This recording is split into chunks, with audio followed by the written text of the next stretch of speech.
Ell és en Sergi Talamonte. Sergi, què tal? Benvingut, molt bona nit. Molt bona nit a tots, hola Santi. Gràcies, un plaer que siguis amb nosaltres i que ens acompanyis. A final d'aquest mes farà ja un any de les eleccions municipals que varen portar aquest nou govern tripartit a la paeria. Quina valoració, ja per començar, en faries com a un dels socis precisament d'aquest tripartit? Bueno, jo recordo que vam fer una entrevista també de valoració dels primers 6 mesos fa poc, amb tu mateix, en el que parlàvem de com afrontar l'entrada a la situació complexa de la paeria. Ara estem començant a desenvolupar acció de govern, després d'haver posat, diguem-ne, en ordre tot el que es podia posar en ordre, i estem treballant d'una forma intensa per desenvolupar acció de govern i tots els plans d'acció municipal que teníem damunt de la taula de tota l'acció de govern. Però en aquest sentit estem treballant d'una manera molt intensa, i deixem que des d'aquí doni un agraïment a la tasca de tots els funcionaris municipals que durant aquests dies han fet una labor intensíssima, molt forta, molt potent, d'aconseguir mantenir l'estructura de l'Ajuntament, d'entrar en un paradigma de teletreball a marxes forçades, d'aconseguir mantenir, per exemple, la part que més ens toca, diguem-ne, des d'un punt de vista de gestió humanitària, uns refugis a totes aquelles persones que estaven en situació de sense sostre, més de 200 persones de funcionaris municipals treballant a destajo amb aquest tema, diguem-ne, a peu de carrer, a la trinxera, i des d'aquí un agraïment enorme que també me consta que han aportat per part de tots els grups municipals a la comissió informativa que hem tingut aquest matí, i l'escalf de tothom, espero, per a tota la tasca que s'està realitzant en unes condicions molt, molt complexes. Hi ha hagut una acceleració de manera espectacular de tot el que ha sigut les necessitats de trobades, de reunions, d'acció de govern, de teletreball, de correus, de coordinació i de gestió a molta velocitat, de coses que passaven molt ràpidament, que s'ha treballat molt intensament per donar resposta a totes les problemàtiques que s'estaven gestionant i que s'estaven gestant també arran de la crisi del coronavirus. Algunes vegades ens hem equivocat, és normal, quan has de fer una reestructuració d'una manera tan àmplia i tan ràpida hi ha errors de coordinació i hi ha errors d'execució, però des d'un punt de vista general jo crec que l'Ajuntament de Lleida se n'ha sortit molt bé i hem treballat per aconseguir mantenir el funcionament de l'Ajuntament, de l'administració, amb uns nivells que eren, diguem-ne, feien por al principi de tot l'episodi de pandèmia. Vull dir, entràvem en un període completament desconegut, el confinament d'una forma massiva feia molt respecte, tant per com el respectaria la gent, com se comportaria la ciutadania en general, ha sigut espectacular. Vull dir, me trec el barret de l'actuació de tots els veïns de la ciutat, i de com se comportarien també els funcionaris municipals, i me trec el barret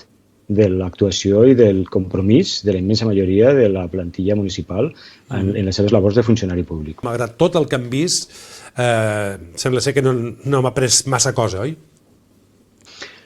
Bueno, permetem discrepar una mica. I tant, per favor. Almenys per la part que em toca i que m'ha tocat viure, jo crec que sí que hem après, diguem-ne, la importància, les coses que són realment importants. Hem recuperat, i em sembla que això li ha passat a molta gent, hem recuperat el veïnatge, hem recuperat el tenir el veí del cantó, el parlar amb ell, fins i tot de balcó a balcó, i el poder recuperar la reacció, la sensació d'estar envoltat de gent quan sorties a les 8 de la tarda a aplaudir i sentir aquella germanor de tothom fent una mateixa feina, una mateixa tasca i molt important. I entenc que en aquest sentit sí que hi ha hagut aquest canvi de la realitat. Després l'altra cosa és tot el món mediàtic, el món polític, que diguem-ne moltes vegades no respon a la realitat del carrer, no? Però jo crec que sí que ha sigut una lliçó important, vull dir, tot el fet d'haver d'enfrontar una situació molt complexa i en la majoria dels casos, en la majoria de famílies i en la majoria de llocs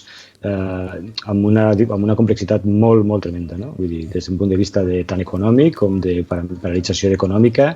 i la resposta de tots des del punt de vista dels veïns, les famílies, les xarxes, diguem-ne, d'amics, per a poder, a partir d'ara, que és el que ens ve, que és recuperar, diguem-ne, una certa normalitat, aquesta nova normalitat que li diuen, en tots els nivells, sobretot per no deixar enrere tota aquella gent que ho està passant malament des d'un punt de vista econòmic i que anirà aflorant i que ja està aflorant. Ja estem trobant un augment, per exemple, fins al 200% en la necessitat d'ajudes d'aliments a les famílies que ho estan passant amb molta més dificultat. S'ha treballat d'una forma molt intensa per a posar en marxa totes les eines d'accés a l'habitatge, perquè sabem que ens vindrà una onada molt forta de necessitats a partir d'ara. I, bueno, el que t'havia comentat al principi, molt escalf a tothom i una tasca molt potent que s'està fent i que se seguirà fent. Quines actuacions des del teu àmbit, de l'àmbit de l'habitatge, també de la regidoria de transició ecològica, heu dut a terme durant tot aquest període, durant tot aquest temps de confinament i que heu posat en marxa? Bueno, ha sigut entomar una realitat complicada perquè, evidentment, hi ha hagut una obligatorietat de confinament, sobretot en el tema de jardineria, per exemple, que ho ha notat molt la ciutadania, no? Una obligatorietat de confinament de les empreses. Hi havia bona part de les empreses que gestionen la jardineria de Lleida, són centres especials de treball, on hi havia els treballadors que són, diguem-ne, gent que està tractada en una situació complicada, especial, tutelada, amb monitors, i que no han pogut realitzar les seves tasques. S'ha respectat perfectament això, s'ha mantingut el pagament amb aquestes empreses per no generar una disfunció econòmica i evidentment s'ha tocat, s'ha vist ressentida la gestió de la jardineria amb aquest parón important i, a més, i també es posa de manifest i recalcar que hem tingut una de les primaveres més plujoses que es té constància, amb la qual el creixement de les herbes, diguem, estacionals i de totes aquestes floretes que apareixen ha sigut molt ampli, no? I llavors ara, des de que es va començar a desconfinar, ja des d'un punt de vista de treball, he començat a treballar d'una manera molt intensa, tant les brigades de neteja com les brigades de jardineria. Aquesta és una part, perquè, evidentment, tota la gestió s'ha seguit fent, tota la gestió dels funcionaris municipals s'ha seguit treballant, la gent ha entrat al paradigma de teletreball d'una manera molt ràpida i aquí els serveis informàtics de la paeria han sigut uns cracs, uns autèntics cracs, vull dir, felicitacions per les eines que s'han posat en marxa en temps absolutament rècord. I després, per tot el tema de l'habitatge, hem seguit treballant. Hem aconseguit no paralitzar els convenis de col·laboració que hi havia amb l'Agència Catalana d'Habitatge, hem aconseguit la cessió dels habitatges que estaven previstos i que semblava al principi que s'havien de paralitzar per tota la gestió de paralització administrativa i van haver diferents gestions a nivell amb l'Agència Catalana d'Habitatge i una resposta molt positiva i molt agraïts també a la reacció de l'estament català. I estem treballant intensament per aconseguir tenir habitatge d'urgència disponible per a totes aquelles famílies que ho necessitaran i totes aquelles famílies que encara s'han mantingut amb habitatges, diguem-ne, d'urgència, amb hostals i hotels com se venia fent des de feia molt de temps, anys, diguem-ne, no?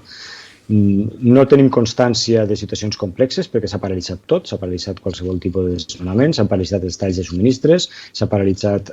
diguem-ne, la pressió que podia haver fins i tot des del punt de vista judicial a les famílies i en aquest sentit ha sigut un petit respir per a poder agafar aire i poder donar les bases per a treballar en un futur, no? Però s'ha seguit treballant perquè sabem que és el que ens vindrà i hem de preparar-nos per a poder fer front a la realitat que tenim a la porta. Estarem preparats? Sí. Tindrem prou habitatge per fer front a l'allau que ens ve?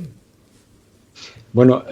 ja és un tema que, per exemple, hem estat treballant també en la identificació. Això feia mesos que estàvem parlant. Quan es va aprovar l'ordenança del 50% de recàrrec a l'IBI als habitatges buits, van començar a treballar d'una manera molt intensa per identificar quins habitatges buits teníem a la ciutat. Els primers diguem-ne, escandalls que s'estan fent de totes les dades de què disposem ens donen xifres de milers d'habitatges buits, de possibilitat de que estan donant indicis de que hi ha milers d'habitatges buits. Habitatges que no estan en disposició del mercat de lloguer, per exemple, per por, moltes vegades, per por del propietari, que molts d'ells són petits propietaris, a tenir una mala experiència amb un lloguer que, per exemple, no li puguin pagar o que hagi d'acabar. I en aquest sentit ja ho vam remarquem i ho vam dir fa temps que hi havia una eina municipal, que és la xarxa d'habitatge, que està tutelada per la Generalitat, amb un seguro de pagament i amb un seguro dels perfectes i que donen la seguretat absoluta. Vull dir, ara mateix em sembla que som de les possibilitats de lloguer amb un índex de morositat més baix que existeix. Tenim un 0,7% de morositat amb el tema de la xarxa de mediació.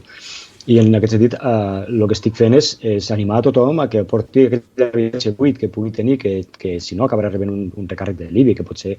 no és significatiu des d'un punt de vista econòmic, però sí que des d'un punt de vista de tranquil·litat, de donar un servei a la ciutadania en una situació de com màxima complexitat, com la que partirem a partir d'ara, per donar accessibilitat a l'habitatge a molta gent amb dificultats que tindrem. I hem de trencar el paradigma de que l'habitatge diguem-ne, assequible és per a aquella família que té una situació de pobresa crònica. Ara ens trobarem que hi ha moltes famílies, que hi ha joves que necessiten independitzar-se, que hi ha famílies, hi ha parelles que s'acaben de casar, que serà molt complexa l'accés a l'habitatge, que una de les formes de poder-ho fer seria a través d'aquestes línies d'habitatge assequible. I llavors, en aquest sentit, demanem que la gent sigui una mica també responsable i que posi en marxa tots aquests recursos que tenim entre tots. I nosaltres ens recomprometem a donar la màxima seguretat, en aquest sentit. No? A part d'això, hi ha altres vies també per aconseguir habitatge assequible que s'està posant en marxa, que ja estàvem treballant des de feia molts mesos. Actualment a Lleida encara a dia d'avui hi ha gent dormint al carrer o en aquests moments estan tots i cadascuna d'aquestes persones a Aixopluc?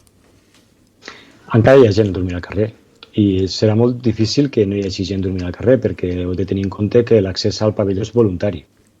És molt complicat obligar amb algú a la força a anar a un espai de confinament o un espai de tancament i després, a més, poder mantenir una situació, diguem-ne, controlada per part de tècnics municipals que no deixen de ser assistents socials o treballadors familiars o educadors de carrer. Però el recurs habitacional de l'Agnès Gregori fa mesos que està funcionant, ha acollit a 150 persones amb un esforç molt important per part de la paeria, un esforç econòmic també molt important per part de la paeria, i ja fa molt de temps que s'està treballant en la preparació de la campanya de temporers, en la contractació de tot l'operatiu Fira que entrarà a partir de l'1 de juny i amb l'operatiu aquest, precisament, quan es va detectar la necessitat per obligació, diguem-ne, de seguretat sanitària, de fer les proves PCR a tota aquella gent que tornàvem a confinar, juntament amb la gent que havia estat 2 mesos en un confinament prolongat de pandèmia, que sabíem que havien aconseguit mantenir, diguem-ne, una seguretat sanitària. Només havíem tingut un cas. Amb les 150 persones que havíem tingut confinades, aquests 2 mesos només havíem tingut un sol cas de malaltia que s'havia portat a l'Hotel Rambla i alguns casos que havien estat amb sospita que també s'havien apartat i s'havia mantingut un control molt estricte, sobretot també per mantenir la seguretat de treball dels propis funcionaris municipals. En aquest sentit, aquest operatiu de PCR s'estava treballant des de feia moltes setmanes perquè era coordinat amb el Departament de Salut i amb el SEM i va haver una certa disfunció, és veritat, hi ha hagut errors, s'han de reconèixer, és cert. El divendres passat, per exemple, s'havien de començar a fer aquests testos, no es van poder fer per una qüestió de custòdia de mostres i s'ha hagut de retrasar amb aquesta setmana. També és veritat que els temporers s'han adelantat perquè hi ha altres campanyes de la fruita que s'han eliminat, diguem-ne, hi ha hagut un moviment de migratori que no estava previst en aquesta època, ho teníem previst a partir de l'1 de juny com cada any, i la dificultat, que és el que deia abans, vull dir, no són perfectes i la situació és molt complexa i les disfuncions i els errors se cometen. En aquest sentit, també demanar disculpes a tota la ciutadania per les molèsties que puguin generar, però hem treballat d'una manera molt intensa i sense parar per aconseguir, amb molta voluntat política, que la campanya de temporers aquest any sigui de qualitat i que es pugui donar un equipament de qualitat a tota aquesta gent. S'estan preparant molts diners, hi ha hagut una resposta per part de la Diputació en el que és també les ajudes a tota la campanya de temporers, però també reclamem per part de la resta d'administracions que els ajuntaments no poden fer front, i sobretot l'Ajuntament de Lleida, amb la seva situació de capitalitat, no pot fer front ell sol a totes les necessitats de recursos que són necessaris per a fer front a tot això. També, per un cantó, hi ha d'haver la capacitat de treball, vull dir, s'està reclamant que es facin mesures com les d'Itàlia, en el sentit de que tothom tingui capacitat de treball, els papers aquests que s'hi per tothom, ni que sigui d'una forma provisional, perquè no tinguem gent que ve a buscar la seva vida com cada any, però que no es pugui ser contractada, sinó que puguin contractar tothom, perquè a més és necessari ara mateix la mà d'obra, i això és una qüestió de responsabilitat legislativa de l'Estat, i per un altre cantó, també les necessitats de recolzament econòmic per part de la Generalitat als ajuntaments en situacions d'excepcionalitat com estem vivint aquests dies. Vull dir, és molt complex. Entenem que des del que planifiques fins al que es pot arribar a fer amb les situacions de pandèmia genera moltes disfuncions i en algun moment errors, que s'han d'assumir, però la voluntat ja ha sigut des del primer moment i s'està treballant de manera molt intensa i amb un compromís per part de l'Ajuntament també molt intens des d'un punt de vista polític. Però bueno, les imatges també lamento, vull dir, personalment jo lamento que hi hagi hagut una repercussió mediàtica important en aquest tema, perquè l'únic que fa és, diguem-ne, espantar a la gent que ahir havia d'anar a fer-se les proves, ahir el divendres, ahir quan estigués l'operatiu disponible, i malgrat tot hem tingut, diguem-ne, una bona acollida, s'han fet 50 i pico proves, i se seguiran fent proves per a poder tenir la seguretat mèdica de poder anar acollint aquesta gent, perquè no deixem de tenir una responsabilitat sanitària com a Ajuntament de confinar tota una sèrie de gent junta i, a més, de tenir la relació dels treballadors municipals i la seguretat, diguem, dels treballadors municipals, que no és un espai medicalitzat, és un refugi d'acollida, diguem-ne, no? I això genera moltes dificultats de coordinació. Molt bé. Sergi, que hem d'anar acabant. Si alguna cosa també ha portat bona el coronavirus, perquè ens agrada sempre parlar de les coses positives, és que durant un temps important la contaminació de la ciutat ha estat molt baixa, precisament pel fet de que els vehicles no circulaven pels carrers. Avui a dia ja és una altra història, perquè amb la fase 1 la situació ja es veu molt més normalitzada, hi ha molt més volum de gent i de vehicles que circulen per les nostres carreteres i pels nostres carrers, però benvingut hagi estat aquest parèntesi, no? Tant de bo s'hagués allargat de que la gent deixi el cotxe a casa i es desplaci a través del transport públic. Bueno, jo demanaria a tothom que una mica mantingui el paradigma. Ara encara veus a molta gent caminant pel carrer, encara veus a molta gent que està utilitzant els vehicles de mobilitat personal i és aquest el camí. No hem de permetre, diguem-ne, tornar a una situació de l'antiga normalitat, sinó mantenir una nova normalitat en el sentit també de mobilitat, perquè ens donarà molta vida com a ciutat. Tant de bo sigui també per la necessitat dels restauradors de poder ocupar espai públic per ampliar terrasses, per a donar vida als comerços, etc, però també per la qualitat de vida de la pròpia ciutat. Vull dir, hem après que hi ha una altra forma de poder fer les coses i hem de treballar d'una manera molt intensa per a mantenir aquesta nova normalitat, diguem-ne, des del punt de vista també de mobilitat. I en aquest sentit, també vull dir que l'Ajuntament està preparant amb molta intensitat i molt debat intern les mesures de mobilitat que volem afrontar, perquè la pandèmia no s'acabarà en unes setmanes i ja està. Tots som conscients, i més després de les números que ens donaven de quantitat de contagi que s'ha produït, de que això es va per llarg. I com a mínim les mesures de restricció aniran per llarg. I per tant, ens hem d'acostumar a una situació que podem treure-li partit, fins i tot, des d'un punt de vista de millora de la qualitat de vida,